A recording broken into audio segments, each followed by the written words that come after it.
Welcome back to the deep dive. Today, we are strapping in for a fascinating and, I think, a really historically charged trip. We're going to a very specific, very concentrated point in Tokyo.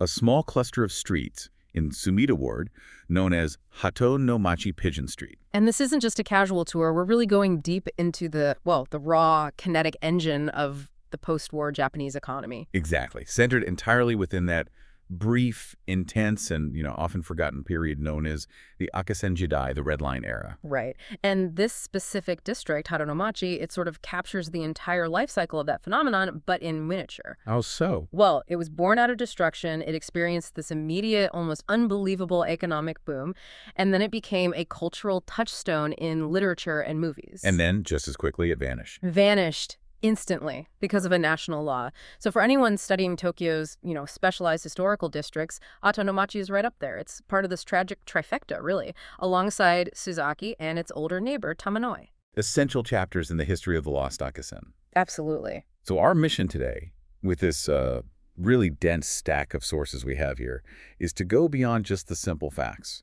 We need to unpack the story of how this tiny area went from literally 5 disparate businesses to over 100. In less than a decade. Yeah, in less than a decade. Okay. And we want to understand the social dynamics that fueled that explosion and, maybe most importantly, what its fading, peculiar architecture can tell us today about the relentless pressure of that single, tumultuous decade. Exactly. It's like we're performing urban archaeology, but using demographic data and, surviving tile patterns. I love that. Yeah. So to understand why Hato-no-Machi was so unique, where do we start? We have to start at the absolute beginning because its birth circumstances, the timing, that's the single most important factor that defines its entire character. Okay, let's unpack this creation story then, because the timing, it kind of defies common sense. I mean, when we talk about post-war history, we usually mean after the surrender. Right.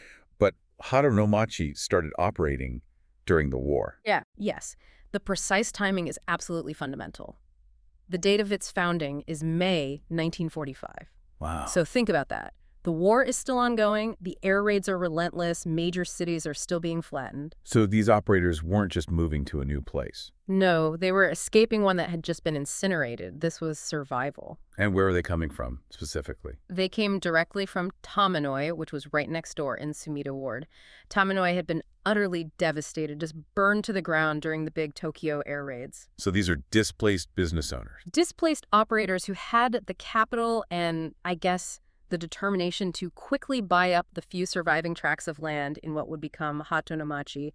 This meant it wasn't an evolution. It was a desperate, immediate migration. So we're not looking at a traditional, established, yukaku licensed quarter with centuries of history. Not at all. This is a shinka, a newly emerging district established purely out of necessity on land they could grab quickly. How did that, sudden genesis shape the relationship between the two districts? Well, the sources really stress this profound geographical and, crucially, familial link.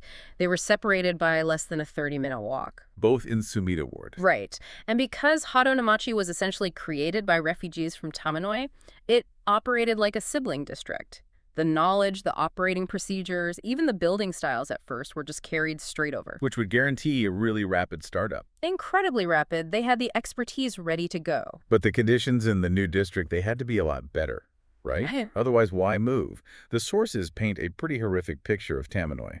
That's the critical piece of the puzzle. Tamanoi was notorious, even by pre-war standards. It was a shishikutsu and illegal brothel area, and the conditions were just foul. Foul how? I mean, we're talking catastrophic sanitation, huge mosquito populations, and the infamous local feature known as the Ohaguro Dobu. The blackened teeth ditch. That image alone is just visceral. Can you break that down? What was it?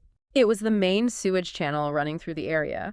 But after years of neglect and waste runoff, the water had turned this inky, impenetrable black. So dark, they nicknamed it after blackened teeth. Exactly. It was a physical manifestation of the worst possible living conditions. For the workers and operators, life there was just brutal. So Hato-no-Machi, this new spot, it represented not just land, but a conscious improvement. Precisely.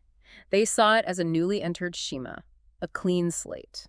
It was free of all those debilitating environmental defects that plagued Tamanoi. An opportunity for higher standards. Which made it way more attractive for 2 key groups. the operators seeking efficiency, and crucially, new women entering the industry who just weren't willing to tolerate the conditions of the older districts. This push for better conditions is a major factor in its explosive growth. This context, desperation leading to innovation, is fascinating.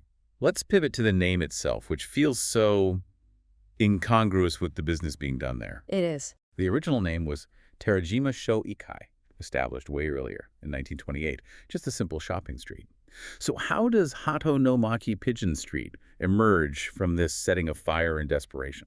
Well, the Exen district basically co-opted the name from the shopping street next to it, but the reason for that is a direct consequence of the war's end and the arrival of the Allied occupation forces, the Jinigen. And this is where the deep dive nugget really shines. The sources say the name was chosen specifically to appeal to the occupying American GIs. Absolutely. The operators, who were always savvy entrepreneurs, used the pigeon as a symbol of peace and happiness. The underlying message being, here, you can find happiness.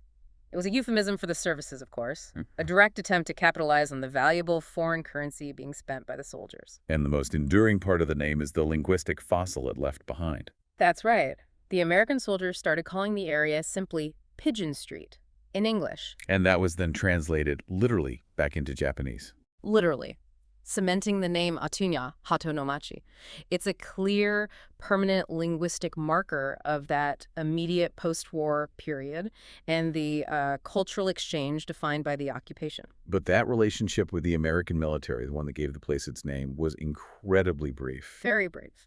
Hato-no-Machi was initially a comfort facility under the RAA, the Recreation and Amusement Association, but that status was revoked almost immediately. It lasted less than a year. It was an RAA site, but the organization and the U.S. military quickly figured out the area posed a severe health risk. What kind of risk? Alarmingly high rates of venereal disease infection among the U.S. troops who went there. It was a massive public health failure. So in 1946, Hato-no-Machi was officially declared off-limits. Wow. That must have been a crushing economic blow. I mean, to lose the high-value American dollar clientele just like that. You'd think so, but this is a critical pivot point for the district. Losing the American money meant losing that stable, powerful U.S. dollar income. So the businesses had to scramble. They did. And their adaptation was immediate and profound. They shifted their focus entirely to the surging Japanese clientele. So the growth didn't slow down. Not at all. This forced pivot just changed the market they served. They focused completely on the rapidly rebuilding Japanese society salarymen, laborers, demobilized soldiers, the whole spectrum. So the economic intensity didn't decrease. It just internalized. The competition must have become ferocious. Exactly. And that intensified demand for domestic customers, which leads us directly into the explosive statistical boom that followed. Okay, let's get into that explosion because the numbers in our sources are genuinely startling. They're astronomical. Okay. So when Hato-no-Machi launched right out of the ashes of Tomonoi, it started with just 5 houses. 5. In May 1945. And within 2 months, What was it? by July 1945, the count had jumped to 40 houses employing 70 women. Wait, they eightfolded their size in 60 days. 60 days! Think about the logistics of that. It just shows the desperate need for a business, but also probably the shoddy nature of the initial construction to meet that overwhelming immediate demand. And the growth only accelerated after that, which shows that pivot away from the RAA clientele didn't stall them at all. Not one bit. By 1948, the count was 96 houses and 238 women. Doubled again. But here's the most important data point for me. What's that? The peak house count, Kansu, happened in 1951. It reached 108 houses. And that number, 108, is the ceiling. The number of buildings just starts growing then. That plateau is incredibly revealing. It implies they just ran out of room. Every possible square foot was gone. Right. But what's fascinating is that the personnel count kept rising even after the physical infrastructure maxed out. It did. Yep. The maximum personnel count, Ninzu, actually peaked later, in 1955, right before the new law. It reached 329 people. So the density of human activity just kept increasing, even when new construction was physically impossible. Exactly. The district was forced to operate at maximum overwhelming capacity, maximizing every single inch of space within those 108 buildings. That level of density is really what defines Hato-no-Machi, isn't it? Mm-hmm. Especially when you compare it to his neighbor, Tomonoi. Oh, absolutely. When you look at the comparison, the crowding becomes astonishing. Tomonoi was a bit larger. It had 120 houses. But is more spread out. Much more spread out, over a wider, older urban footprint. Hato-no-Machi, with its 108 houses, was crammed into this incredibly small, constrained geographical space defined by narrow pre-war alleyways. It was a pressure cooker. And the sources are pretty clear that the plateau at 108 was because it was just physically impossible to build more. Completely impossible. There was no more land to build on within that tight existing road network. What does that kind of density mean for daily life? Less privacy, more noise? It implies a logistical nightmare. Think about deliveries, utilities, waste removal, customer traffic, all servicing over 300 people living and working in 108 tiny buildings. Just constant, relentless human interaction. Extreme visibility, minimal privacy. It really compounded the intensity of the akasen jidai experience for everyone involved. And this geographical constraint also dictated the architecture that survived. Since it was a Shinkat district built fast on burned-out land, they couldn't build the grand structures of older eras. Right. You won't find any of those massive, multi-story, traditional brothels, the jikuro. So what do we see instead? Hato-no-Machi's surviving buildings are entirely what we call post-war cafe architecture, or kafi kinchiku. Smaller, more utilitarian structures designed for rapid construction. So if a listener goes there today, what should they look for to identify one of these old buildings? What are the telltale signs? The defining features are often subtle, but they're functional. The most important visual clue is the presence of very small windows right next to the main entrance. And those weren't for light or air. No, they were for kaumis, the display or showcasing of the women. They allowed for a discreet but still visible presentation to the street. Many were bricked up after the ban, but you can still see the outline. And the other key point about the physical environment is that the streets themselves are preserved artifacts. That's a crucial differentiator. Hato-no-Machi was largely spared the air raids, so it wasn't flattened and rebuilt on a modern grid. The street width remained pre-war. Exactly. Extremely narrow. Today it's one-way traffic, but it's really just a preserved network of intersecting alleyways that physically traps the atmosphere of the past. Okay, so this architecture of necessity, the kafi kinchiku, combined with that narrow street layout, it makes Hato-no-Machi this dense, contained relic. This must have influenced the culture and the reputation it cultivated. Absolutely. The growth isn't just a real estate story, it's a story of successful marketing and social engineering. Right, it's a brand. And our sources say the brand was based on perceived authenticity.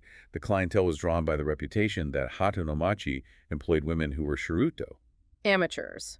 Or at best, semi-pro. And this was the defining social dynamic. It created this highly sought-after atmosphere of, well, manufactured accessibility. As opposed to the older districts. Which were formal, highly professionalized, and often intimidating. Hato-no-Machi projected this different image, that the women were less professional, maybe new to the trade, out of economic necessity. And this catered specifically to the post-war Japanese male customer base, who were maybe looking for a different kind of connection. It was incredibly appealing. It offered the perception of meeting an ordinary person, a girl next door, rather than a career veteran. This perception drastically fueled demand. And the media of the time created this massive feedback loop. Oh, a huge one. It wasn't just word of mouth, it was aggressive mass-market publicity. In publications like the Custori magazines. Right, and you have to understand what those were. Custori refers to a cheap, diluted form of sake. It reflects the low-budget, often trashy nature of the magazines themselves. Right, they were for a population that was still struggling, hungry for escapism and gossip. They mixed everything. Erotica, political gossip, crime, and these highly romanticized or gritty depictions of the akasen jidai.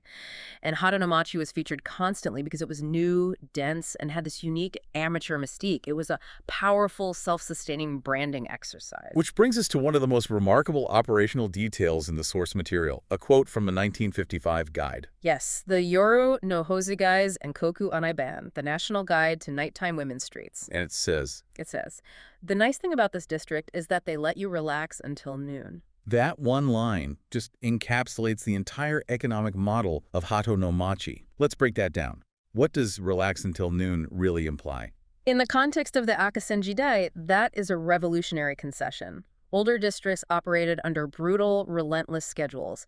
Being allowed to sleep until noon suggests a profoundly lenient schedule. But wouldn't operating fewer hours cut into revenue? Why would the operators allow that? It was a strategic trade-off. They were prioritizing labor attraction over maximum revenue extraction.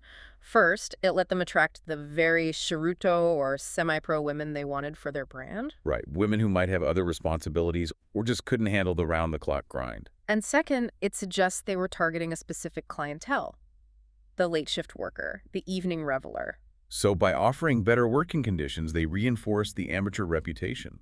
Which in turn increased customer demand so intensely that they could afford the lower operational hours. It was a compromise that ultimately generated massive popularity. And this unique, heavily publicized atmosphere also made Hato-no-Machi a cultural magnet. A huge one. It wasn't just for cheap magazines, it was the muse for serious literature.